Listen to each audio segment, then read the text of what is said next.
Thank you, Jan, for giving us the opportunity to talk with you, to have this conversation shared with all of you. Mouaz, we've known each other for a few years. We've been in contact more often, so we call each other with our first name. Mouaz, we have been, you were a well-known figure in Syria before the revolution started. And in the early months, year of the revolution, I think you served as really as an inspiration for many of the young people on the ground. But then you had to leave and had to escape from the country and bring your family in safety. A lot of these people who you inspired stayed behind. What are they doing now? What is their? Could you share us a little bit of how, in what sort of situation they are and what they are doing? Thank you for everyone came to here. In fact, majority of people who I was in touch with them, they had arrested or killed.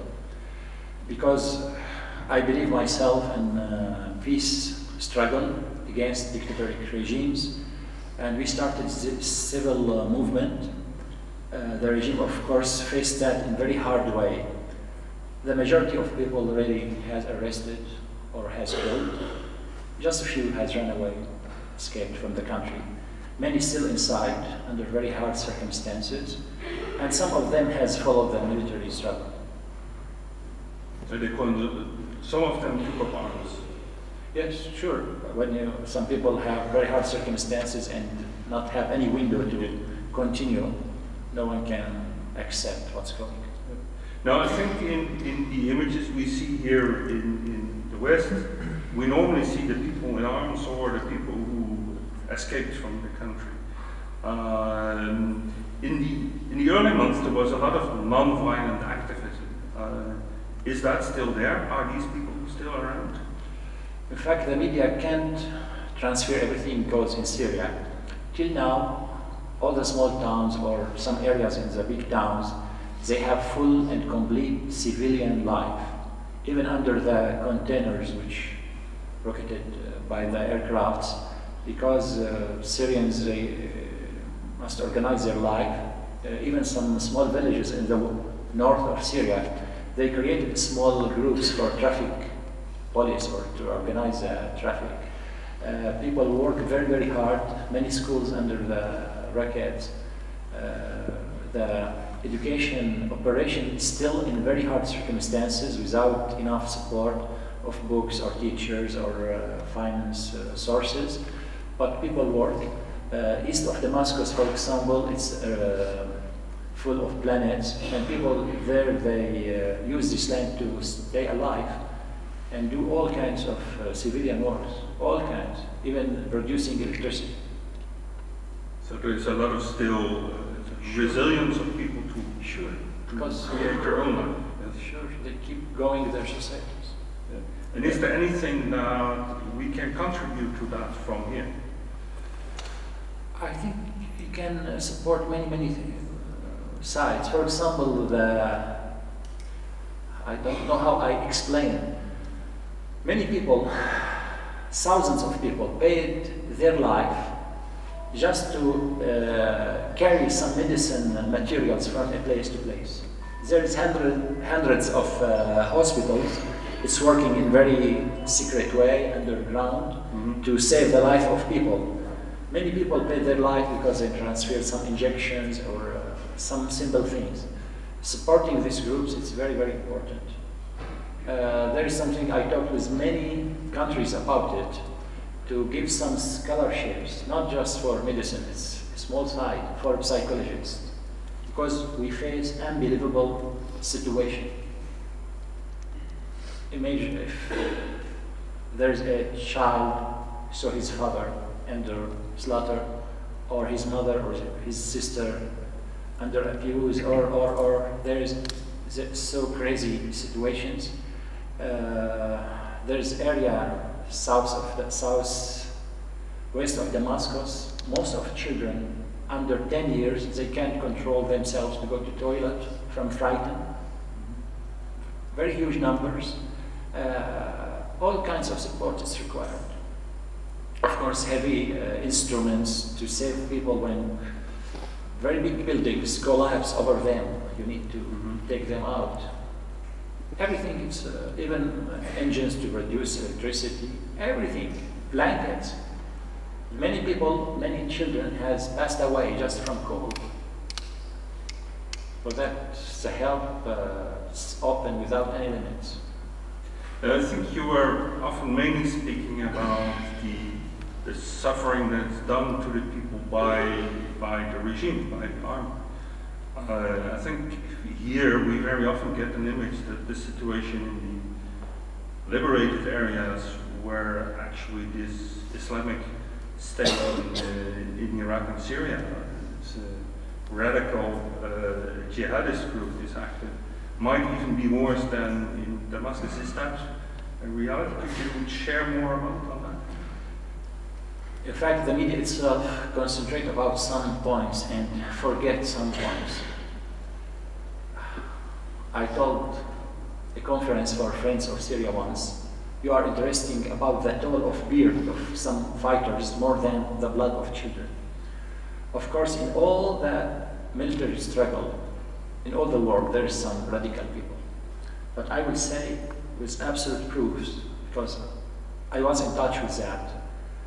One day there was a man, his name Abu al-Qaqa. This man created from the security of Syrian regime. He is very big, very strong personality man.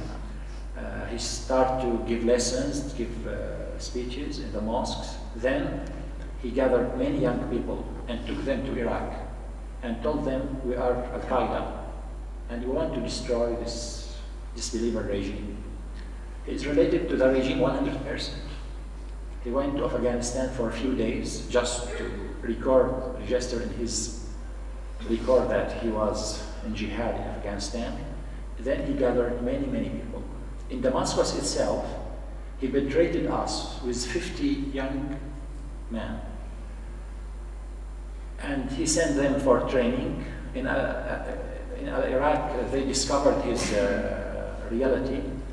They back to Syria to alarm their friends. He asked the security to arrest all of them. They arrested 49 of them, just one ran away. Now think how they can use these groups. Very, very sincere people with no ability to understand what's going around them. They will destroy, they will kill, they will show very bad picture about the struggle of Syrians for freedom, about the Islamic picture. And you heard about something they call it Daesh. Daesh, it's very strange organization created by many countrysides. All of them, they were paying for this group to have a branch inside it. And really, never we thought there's some people will behave in this way. But what it gave us a hope, the personality and nature of Syrians can't accept these fanatic thoughts at all. We are a nation lived together for thousands of years. We are a summary of many civilizations. People in Syria, and many of our friends were in Syria. Still now, even some fighters, many of fighters, they have very open hands for everyone. They have full mercy, full tolerance with others. But the hardness of circumstances and the game of the regime and the media sometimes appear over the picture, just concentrating about some negative points. But I would say the positives, it's more than what the media try to find. Because some areas, for example, there's a man, you can find him in the YouTube, his name Abu Furat. This man, he was a colonel in the Free Army, in the regime army, then he cracked and followed the Free Army. He says, I cry for every person who will be killed from the other side. I cry for every tank. We destroyed it because it paid from our money. It's our country and this regime destroyed it. This man just a few weeks after this talk has killed. Many of this quality has killed by some penetrations for the revolution itself. It's clear you're not only popular among some people in Syria, but also here in the Netherlands. They know how to find you. Switch it. Yes, please.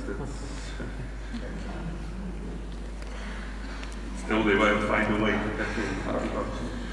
Okay, you were just mentioning also this idea of barrels thrown. What is that? What did you mean? There were barrels thrown on people? Yeah, because the regime did not have enough money to destroy all the Syrians once, in one time. Iranians helps him, Russians helps him, but to decrease the costs, he bring very big containers full of dynamite and they threw it from the helicopters from 5 kilometers high without any distinguish, without any target. The target of him just put the frightened inside the hospital. Just 3 days ago, they erected a school, 12 child has killed. And he tried to make people run away from these places, to be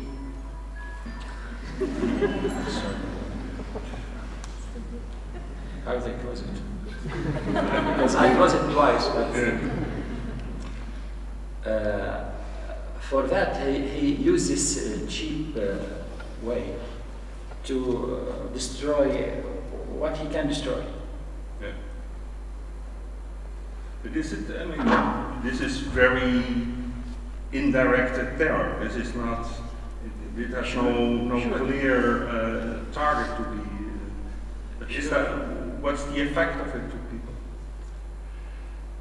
It's affect them very, very much because he targeting the civilians.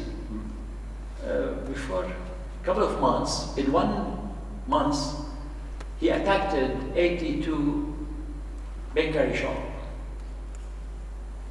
by MiG and military aircrafts and killed many, many people.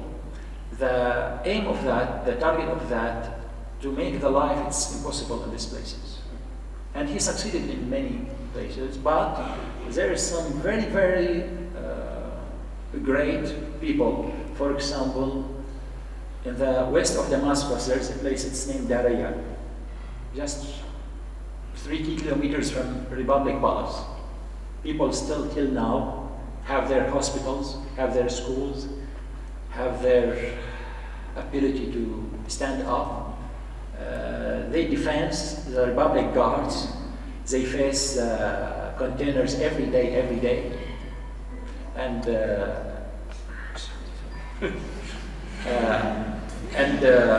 people there really, the regime tried for 3 years to break their ability to stand up, but he failed in that. Of course, Daraa, it was one of the first small towns in Syria which started the civilian activities, and there was a very known young man, his name Riyad Matar. He was raising the red flowers for the soldiers. He was raising the cold water for the soldiers to tell them we are not against you, just we have some rights. But they arrested him, they killed him by torture, they took by knife his throat and put it in a plastic bag and sent it to his family. The regime says, myself or I will kill you. For that, I think it's so difficult, but people never will accept this regime.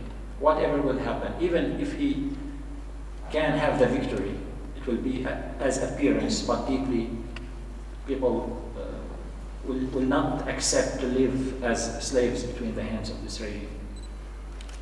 Okay, and I would like to come to the whole questions about the Geneva process and so on.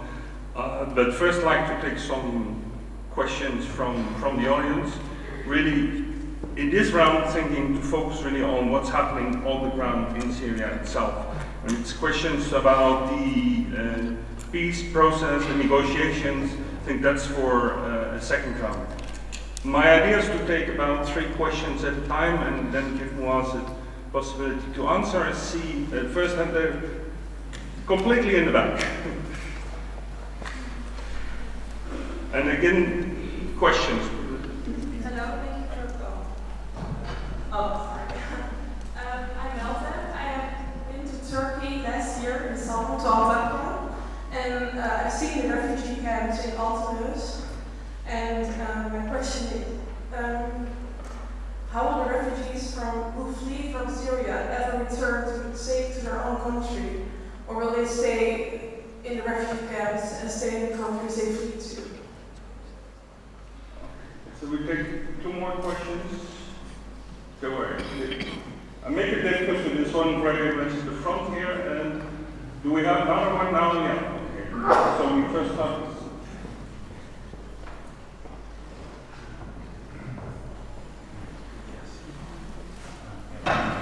So one of the things that's been very prominent in the media over here is that apparently in the balance between the different rebel groups, that the more secular or the less radical factions are losing ground, and that organizations that are funded, for example, through global networks like Al-Qaeda are winning out. Is that something that you can also acknowledge is the case, or is that also misrepresented? Okay, I will take the second one from the lady in the middle of the road. Yes. Yes. Hi, I have a question. Do you think that after 3 years, because of everything that happened in Syria, all the death and everything, do you think that the regime of Assad is gaining more support now? Because I see a lot of people that were before they were against Assad and now for Assad, because at least he united the Syria. Well, now it's everything or not. So quite different questions. For the refugees, in fact, they face very hard circumstances. Some countries help. Of course, Turkey did the best because they are in its land, but I can say many countries they helped in many different ways, but they need more than everything has paid for that till now, because refugees not means just to stay or to sleep. They need to educate, to work, to do many things. Many organizations spend a lot of money there. The ability to back to their home now is very limited. In one of the conferences of Friends of Syria, we asked for something, but we choked when they excused. We said there is a battery of Patriot in the Turkish-Syrian border. Why you not just turn the bottom to extend the range of this battery for 100 kilometers inside Syrian lands, just to protect civilians? It's not a help for the revolution at all. It's just to protect the civilian and To create a sort of safe a zone in the north of Syria. And you can allow for 2-3 millions of refugees to back. They said it's so difficult and needs a discussion in the NATO. I said, okay, you can discuss it in NATO. It's not kind of help by weapons. It's just kind of control, electronic control. But then they discuss it after 1 month and they refused. For that, I say people in Syria feel so sorry because majority of countries keep silence about their slaughters. And the tragedy of life of refugees unable to be written by any human pen. And anyone can go to Jordanians camps or Turkish camps. What is the more worse is in Lebanon. There's unbelievable stories about even buying and selling some children, or take their parts, or many bad things. Good people do the best to save the life and dignity of people but the need is still more than everything we do. For second question about Al-Qaeda and secular, in fact, there is something very, very important.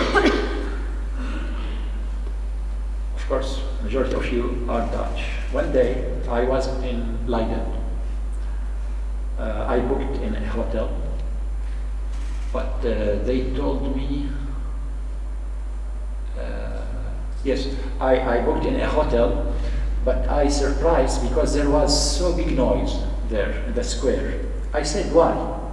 They said, because yesterday there was a religion day, I don't know, Easter or something.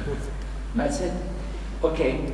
They said, as a respect for this day, we don't have a circus in this square.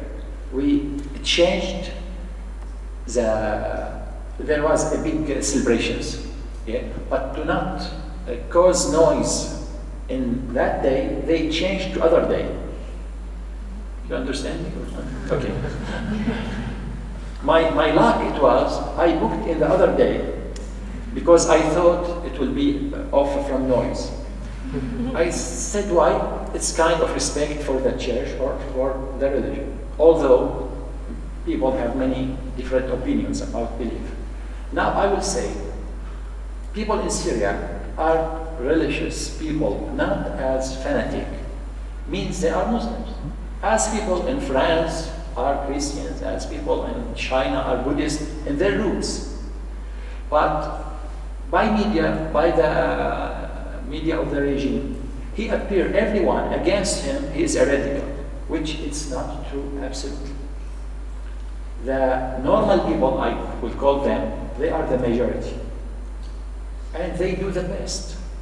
Sometimes people think in very pure way.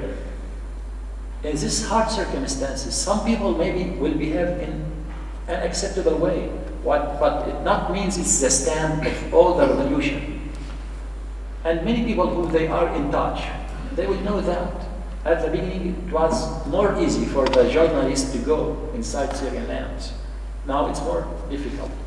But you can go, even meet many of them in the border. You will see their mentality. But I don't know why the media like to concentrate about just some hard people to have a new news for the followers. And that causes kind of unclear picture about what's going on here. We will say the majority of people, they are moderate, they look for free life, they pay their blood to have the freedom, and they will not force others to accept themselves. Many leaders, they said, we fight to have freedom, not to force people for our opinions. The third, It was, yeah. Half. Well, I mean, you could. I understand that a majority of the Syrian people is not supporting this radical jihadist trend, but it did gain a lot of influence. Yes. And I think there is a serious fear here, not only from people in the West, but also in the region, also among Syrians, that the transition from Assad will not be as the transition to a more free and democratic Syria, but to a sort of new Afghanistan. Yeah. There is something very important. Sometimes we try to charge a person who have all the problems or he has injured or hurted. In one day, we read that in a meeting for scholars and some leaders. It's before any military action in Syria. A letter from a soldier, he works in the branch of military security in Aleppo. He said, we have 16 girls. They have a table for abusing them. Every time, they will abuse them 6 times. What I can do, send this letter, kill myself, explode this branch, or follow the free army. there was just these three opinions for him, because he can't do anything else. Now, after some time, what has happened? To be clear, many countries tried to buy people.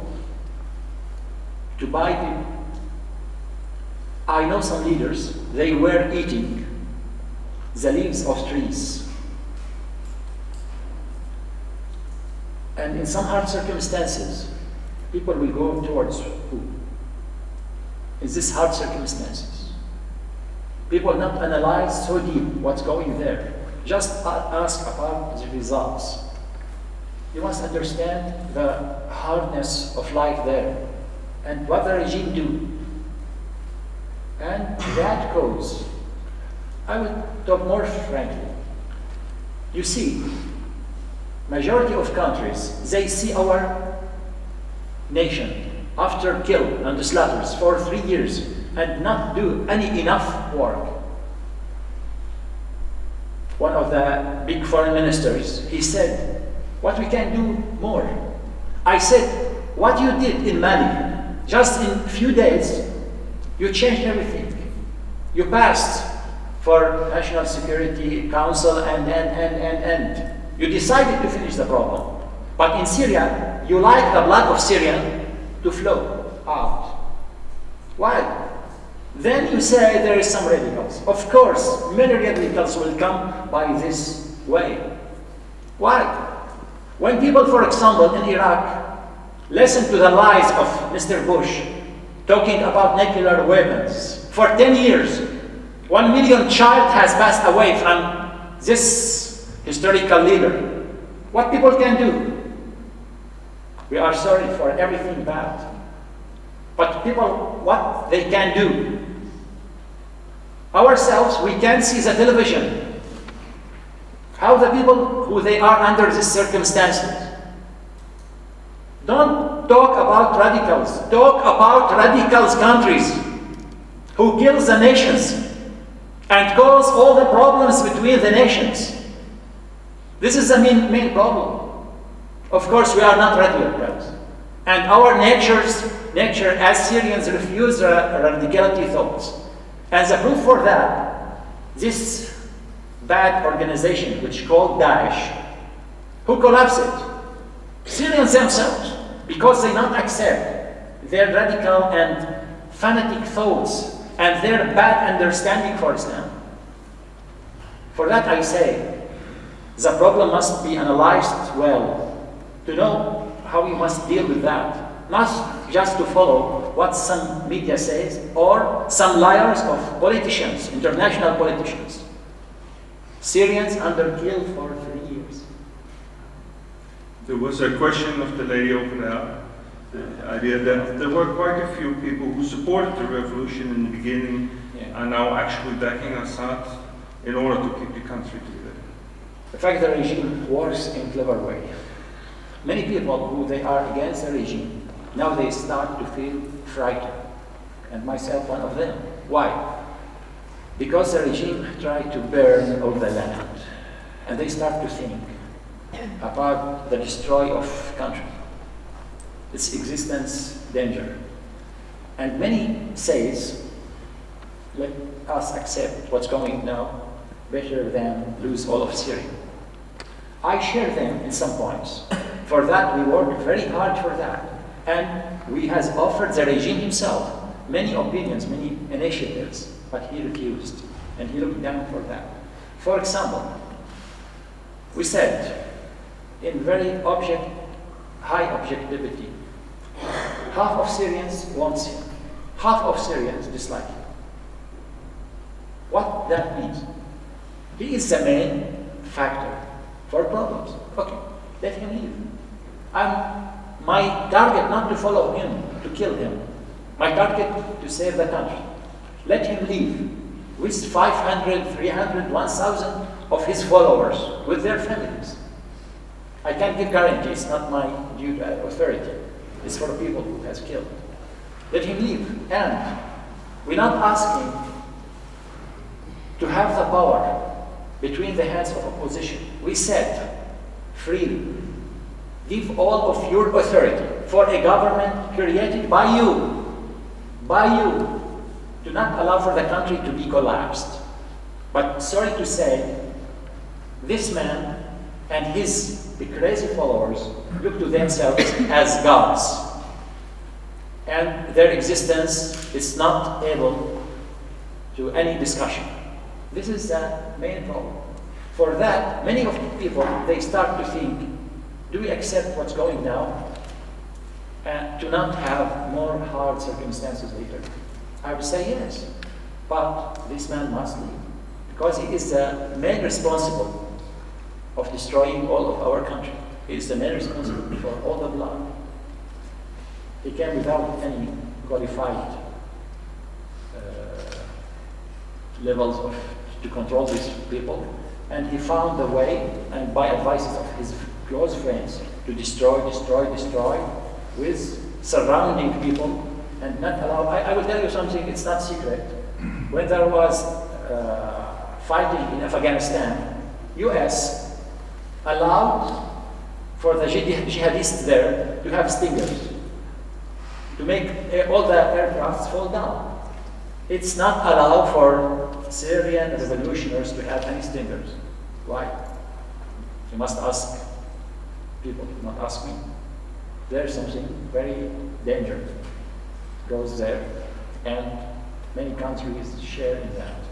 Even some free armies, groups, told some international sites, we are ready to have 5 of stingers, 5 recording them, and you will have the empty containers of that.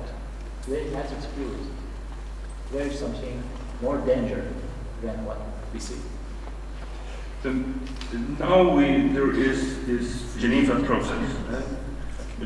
The opposition and representatives of the regime have met in Geneva with a lot of other countries around the table. You were leading the Syrian opposition coalition for half a year, more or less. What made you decide to step down? In fact, the hands of countries inside. I refuse to work under the umbrella of any country. And look, the decision of Syrians will be between the hands of Syrians.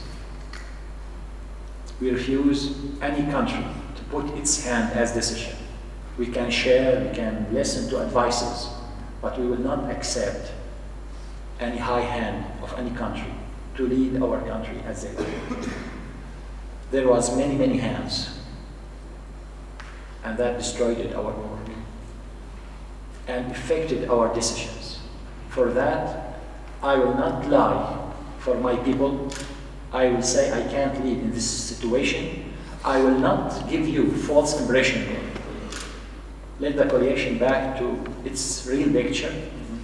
And I will support any work from outside, because if I'm inside, I must follow the rules. But from outside, I can help in another way. I disbelieve in Geneva, but I told the people who went there, I'm a servant for Syria. Any help, I'm ready. I wish you good luck. I didn't attack that. If there is a chance to save Syrians, all of us with this chance, but we refuse any country to lead us by their advantages, countrysides or international countries. So you said to the opposition coalition that you don't agree with going to Geneva?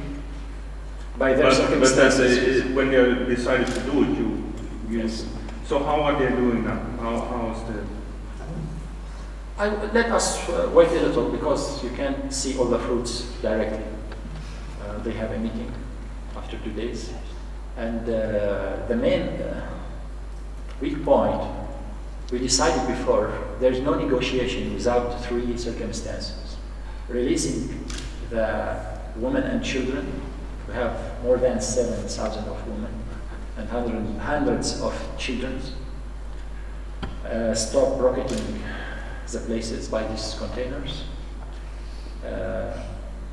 allow for surrounded places to have food and enough materials. The coalition decided that, but they went to Geneva without any fruits for that. For that, I said it's a weak point. You must not go without that. With all these circumstances, I will say everything will help for a solution. We are ready for that. Okay. On the one hand, you are saying that you don't want to have this direct interference of all different countries to create a solution for Syria. At the same time, they are around the table in Geneva. And I heard you several times saying that you do expect some positive contribution, especially from European countries. Now Europe is there also. Even our own foreign minister was at the opening session there. But what is it you would expect from Europe now? In fact, as I mentioned before a few minutes in the other room, Europe have a historical time with the Middle East. There is good relation between us and between Europe. Must not hide themselves behind US. Look, for example, anyone has heard about any European initiative to solve the problems here? You heard? Sorry? Do you hear about any European initiative To solve the problems in Syria? Anyone? It's not free. No one did. What that mean? They were busy, or they don't like to be involved. I say, what's going in Syria will affect you one day. For that, don't hide yourself behind US. And I told that Chinese people, don't hide yourself behind Russians. And you must push towards a real solution. Because I will tell you something, it's not secret. Many times, these big countries analyze things in wrong way. Up to this foolishness. When they thought they will go to Iraq as a holiday for 1 week, they fall down for 10 years. What that mean? They don't have enough understanding for people. And they will do the same mistake here and here and here. For that I say, European mentality usually have more of wiseness than other sides. And they must share and push towards a real solution. Not build or related to the Americans or Russian advantages. It's related to the objective and the reality of the Middle East and the real needs for the nations to be in stabilization and peace. Because you are our neighbors at the end, and we have historical relations, and European more able to understand what's going there. Even to be a bit more precise, now we will go on Monday to The Hague. We will talk with the Foreign Affairs Ministry. We will also talk with people in Parliament, and they will ask us what should Mr. Timmermans, our Foreign Minister, do. What's the next thing he should do for you? They late 3 years. They are late 3 years. Yes. They must ask that before. And but we can't turn the clock back. yeah, and we can't too because some result not able to change. But anyway, I will say they must be to push for European Union to be one of the main players in the game in the Middle East, not to hide themselves. This is a minimum level of doing. Shall we take a few more questions from you? Please. Oh, now it's going much more quicker. Let's start with 3 on this side and then we'll do 3 on that side.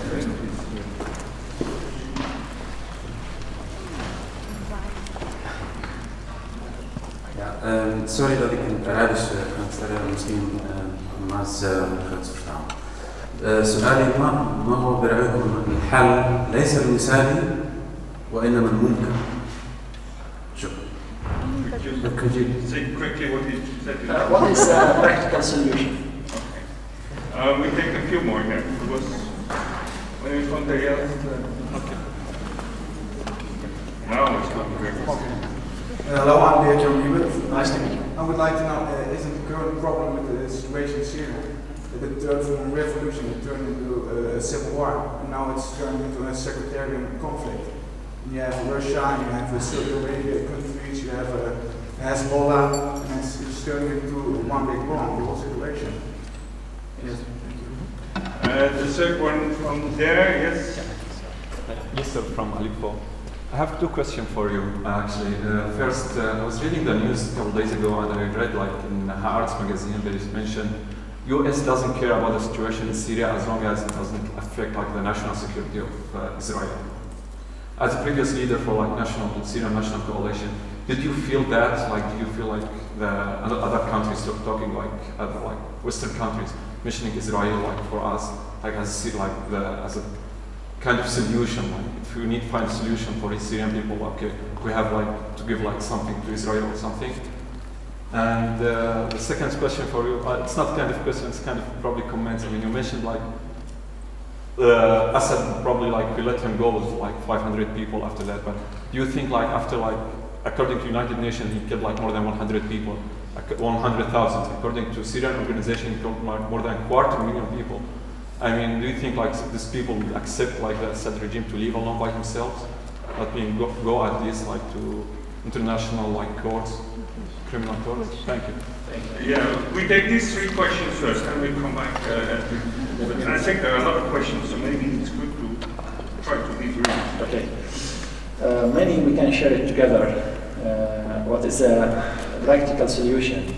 In fact, there's a group works without name. There's many groups not aiming to be famous. They work for an initiative. We don't know the regime, how he will respond. Really, it's related to the last question too. Do you think the regime will accept 500 to leave? In fact, it's one baggage. It's not just one point. For example, in Syria we have 100,000 of fighters with the regime, 100,000 of fighters with the revolution. How we can solve the problem? Do we will kill one of these two parts? No, at all. We suggest in one package there is full forgiveness for anyone have used the guns as something related in the military laws. It's a military work. Here and here, everyone has ordered to kill civilians or torture or abuse. It's not military wars. Now, full forgiveness for two parts, it will be so practical for both sides. Just few people in Syria will be charged 100%, although our work not to follow them now. Our target now to preserve Syria and let them leave because they are the main reason for the problem.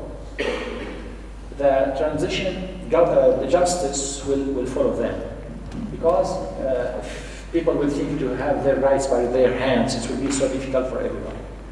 For that we say there's many steps can help to solve the problem.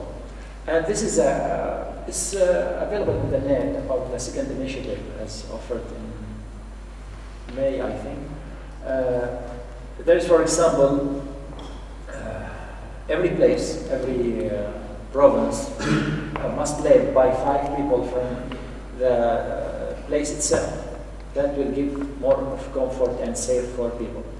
For that, I think it's practical, but the regime, his leave, it's not able to be discussed by anyone. This is the main problem. But even the people in the land, many of them, we are in touch with them, they accept if it's will save the country. But, sorry to say, our land is a square to finish the problems of many countries. There's hard fighting now, hard struggle between Saudis and Iranians lines. There is hard fighting between Al-Qaeda and between Hezbollah. And who pays the price? These innocent people who disbelieve in all of this at all. For that, it's difficult operation, but many people work very hard for that. And maybe through 2 weeks, 3 weeks, they will appear something. There's the brother asked about the war will be more open and it will burn everything. There is sectarian fighting. Till now, there is a wrong words. There is no civilian war in Syria at all. There is still now many Christian, Kurdish, Arabs, Alawites, villages live close to each other without fight. Every time the war comes there, the problems start to flame again. The regime worked very hard to walk up this, but the awareness of people is still defense against that. I will not say they do that in comfort. It's so hard, so hard. But till now, the regime failed to make all the people in complete fighting with each other. And there was the question about the national security of Israel as a main argument for the Americans. Yes, in fact, one of the main questions by many countries about the security of Israel. I was saying the decision about sides that related to Palestinians themselves. If the Palestinians will have a contract with Israelis, it's their right, and we will respect that. We need 20 years now to rebuild our home. We will not go for fighting or go to have any problems. We like to solve our problems first and then try to find a solution for everything there. But the main decision is between the hands of Palestinians themselves. If they like to finish it, they can finish it. And there are a lot of Palestinians living in Syria. What sort of position do they take? Yeah. In fact, in south of Damascus there is a camp, it's named Mukhayyam Yarmouk, very old. People there, they die from hunger. Every day there is many die because they don't have any kind of food, even plants of land has finished. And the regime tried to punish them because they didn't support him as he liked. He tried to use them as servants between their hands. They said, we are in the middle, we don't like to share against you or with you. But he punished them for their decision. Okay, then I think there were a lot of more questions. So where's the microphone? I can't promise I will be able to give you all. Let's start from the here. Yes. Hello, I'm Eric. I was wondering, do you know Assad personally? And is he a man likely to accept peace or defeat? Okay. We take three questions. My name is Abu Nadir. I just want to ask about the rules of military service in Syria. It is a must. And some person, he don't accept, he refuse. Like example, Andran, some country, Europe. And then they put him in, like if he brings some paper from the military service in Syria, they say to him, you are a criminal or something beside al-Assad. Where is the right for him to show himself? Okay. And then we take a second one. There is okay. Yes. Okay, thank you. So my question is about, has two parts actually. So first of all, I've got a major fear about this Western intervention and Western aid, that there's no real understanding of how life works and how the government works in the Arab world and in Syria, as we saw already in Iraq. It's a complete failure. At the moment, Iraq's a lot worse off than initially, okay, in terms of government. And my first question is, how do you envisage this foreign intervention in Syria? And second of all, were the revolutionaries to be successful, how would you envisage a future for the Syrian government? Because in my opinion, the style of Western democracy that we have currently in Europe and the US would not actually fit to Syria. So how would you see that working? because there are too many groups there. Okay. Thank you. So again, three quite different questions.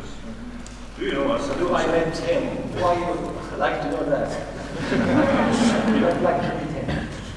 In fact, once I met him, before a couple of years. His mentality not accept to leave any advantages of him for that. Why? Because he took the power from his father. He did nothing to get it. For that he not understand what it means to preserve a country. I think it's enough.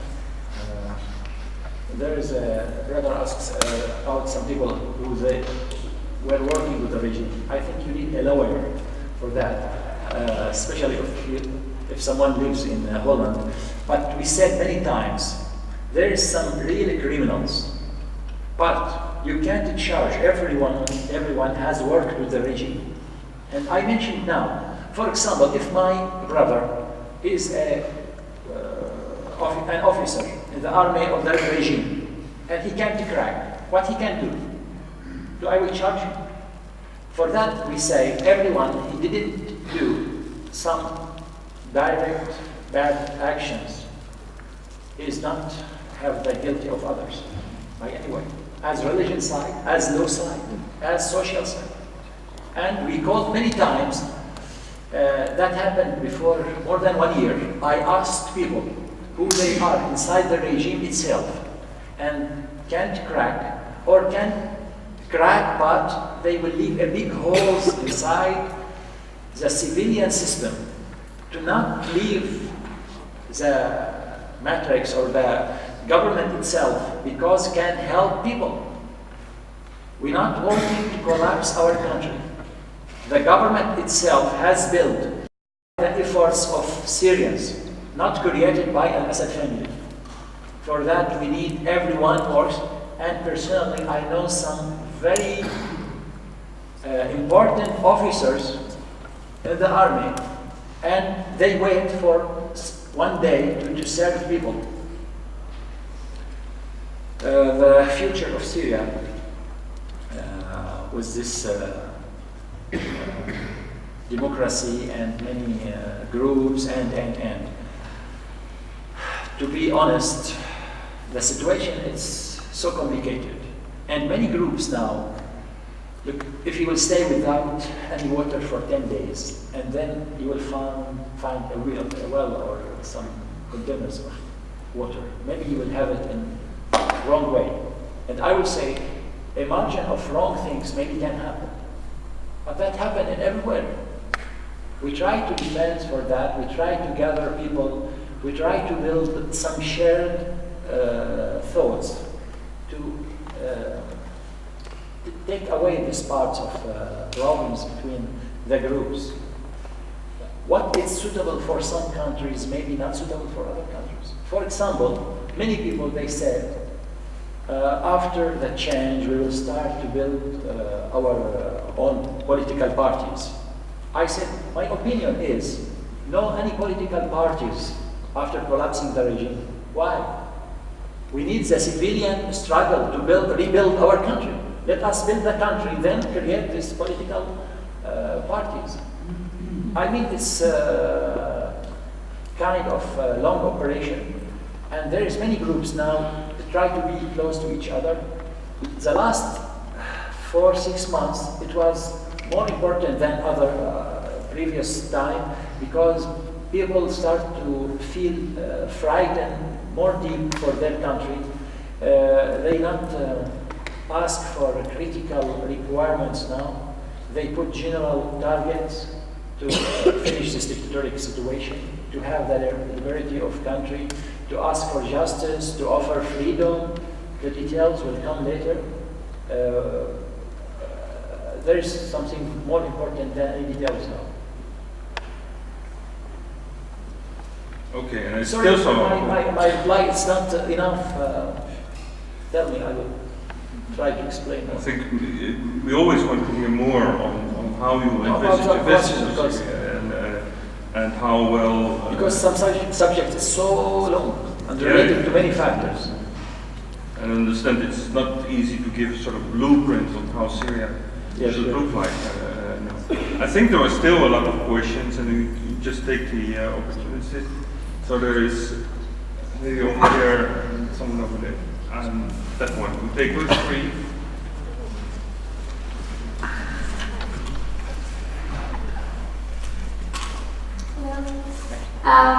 My question to you is, when this conflict is over, and hopefully that is very soon, do you think that we will look back at it as the Syrian genocide in which the world stood back and didn't involve themselves as much as they could have? Or do you think we will look back at it as the Syrian civil war in which the rest of the world took their place by not getting too involved and letting the Syrians figure this out themselves?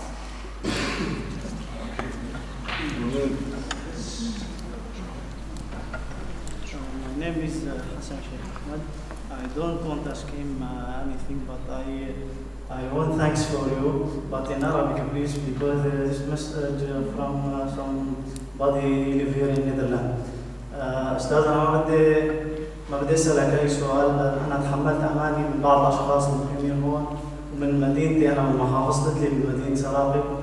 حملوني رسالة عم تعرفوني إني راح قابلك أو أتمكن من سؤالك أي سؤال. أنا بشكرك كثير باسم الشعب العربي السوري، وحملوني أماني نقول لك محبة بقلبهم بشكل كبير، ونتمنى يعني عدم تغيبك عن الإعلام وحضورك دائما، لأنك إنسان تحمل من المعاني القيمة كثير، وأنت الإنسان الوحيد اللي شاف فيك الشعب السوري.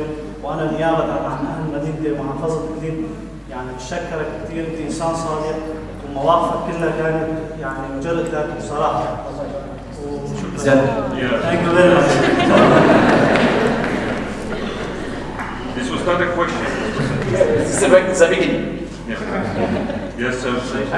He was sending some greetings from some brothers in Syria. There is a very known and very courageous town. It's named Saraqib. There's many people there send their greetings here, and really we are very feel honored by this town because it's in very high level of culture and civilian mentality. Thank you very much for this. Okay, then there was a lady for there, yes, next to you. She? Okay. I'm Maya, and I would like to ask a question about what you just said. That my question was, in fact, initially, if you see any legitimate structure or leadership in the opposition, in the whole spectrum, or in any particular fracture of it that could really lead the country further on. But it sort of changed a little bit when you said that you would rather want to have a civil society, or maybe not society, but a civilian power constructing the country and then political leadership developing. And I would love that idea. It's just that I absolutely don't see it happening. I just believe we need institutions and certain measures and central governance, any kind of, in order to have this civil constructing of the country. So if you could just elaborate a little bit, how do you see that happening? I would be thankful. Okay, and then we take this real question over here. That was my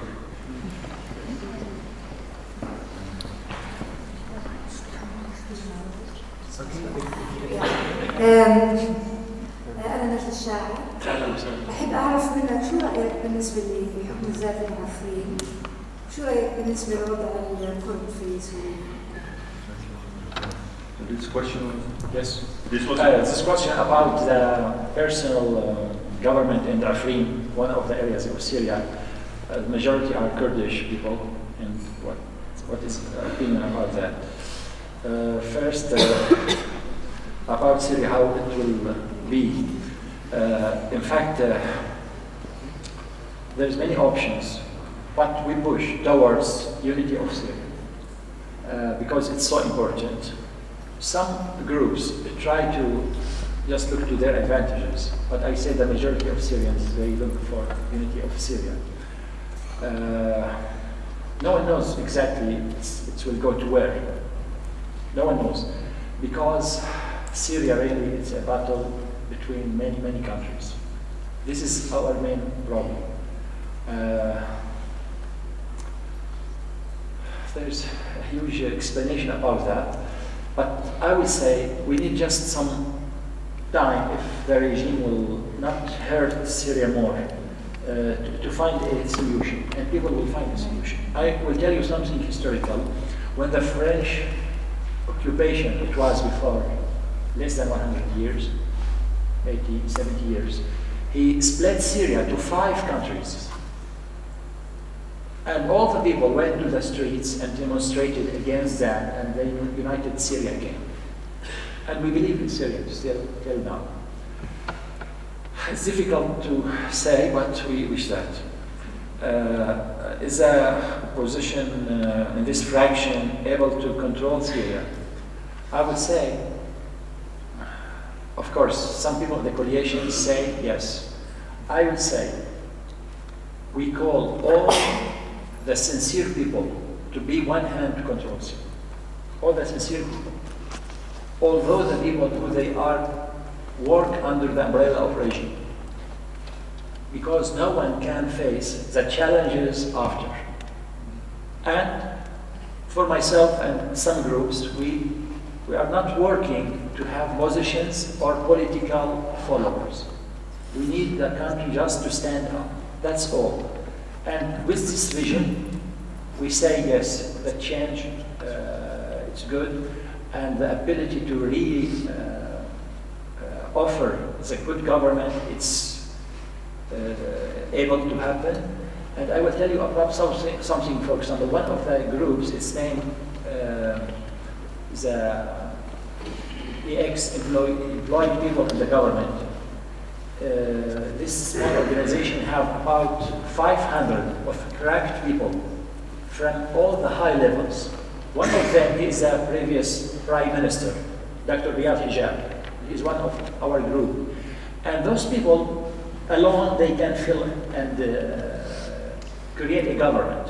There is very big judges, diplomatic ministers, so and so and so. I say if the target just to make the country stand up, it's not bad. For our sister about the Kurdish area. In fact, Kurdish people have very tragic story. Started in Iraq and continued in Syria. For example, Saddam, he attacked Halabja and he killed 5,000 innocent people by chemical weapons. No one talked about that. When US and UK decided to invade Iraq, they remembered there is some innocent people has killed. Now Kurdish people in Syria have really very bad circumstances. I don't like to cry, because last time in the prison, I spent one night with 2 very poor workers. They work as taxi drivers, just because they transfer some people and they don't know anything about them. Their bags, it was full of rivers of blood. There was no meat in their bag. It was so cold cell. We gave us 3 men 2 blankets, one put it as carpet and one to cover all of us. Both of them was sleeping and crying through sleeping and say, "Oh my mother, I need you, my mother." All the night, and I was not sleeping, but I was crying too. This is very simple, comparing with many things has happened. Kurdish has hurted very deep. Now, they try to have some independence. Some of them work in wise way under the unity of Syria. Some of them lead some local civilian administration. But I would say too, there is many foreign and foxy hands try to push them to be in fighting with others and give them some false hopes to use them as a tool again, because still many unclean hands try to destroy Syria. We respect the struggle of Kurdish people, and I know personally many of their leaders. We are one hand to rebuild Syria in one unity, Al-Ba'ath party split people in Syria in a very unbelievable way. I will tell you something funny but very bad too. One day I was speaking in one of the mosques. Just 5 meters across the street, there is a church. I told one of my colleagues, he's a scholar, speaker of mosque, we caused noise, and our neighbors heard our noise, and we heard their noise in Friday prayers and in Sunday prayers. Let us go and visit them to be in good touch more than usual. And he looked to me in frightened eyes, and he said, "Do you have a permission from the security?" I said, "What is the need for the permission from the security?" He said, "They will charge us." I said, "They are our neighbors. What is the need for that?" He said, "No, it's so dangerous." And really, it's so dangerous in Syria to have this relation. Why? Everything must go through the security. Everything. Even visiting, because I'm a scholar, I will meet a priest there, and maybe we will decide something against the security of country. It's so dangerous. For that, this bloody regime destroyed its Syrians, really destroyed them, split them, but I believe the majority are very sincere and they will unite again in close time. I think we have to close here because we are really at the end of this session. I would like to thank especially how you share maybe not so much the practical solution of the problem, but how much there is a spirit and a mentality among Syrians even now that gives us hope that there is something to build on, and that hope is not lost. I'm Yes. really, and I think that's an important thing from you to hear. You wanted to close the session with us. Last minute, the last word. So, I will say, people under this collapsed building, they raise their hands to say the victory is coming. Still till now. People, small people, children, they say same. We believe in Syrians and we believe of shining coming day. People in Syria work very, very hard, and the proof for that, they face very hard regime for 3 years with very limited ability and power. Not face this regime, they face Iranians' occupation and Russian support, and they're still alive, and they will continue, inshallah.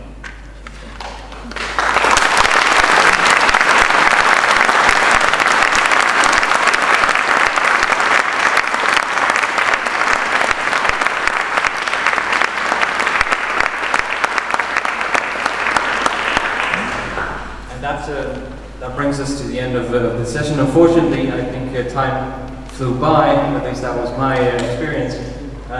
Many thanks to the both of you for, I think, a very inspiring, although very tragic session. Yes, please a warm hand one more time for Jan Jaap van Oosterzee and Mouaz Al-Khatib.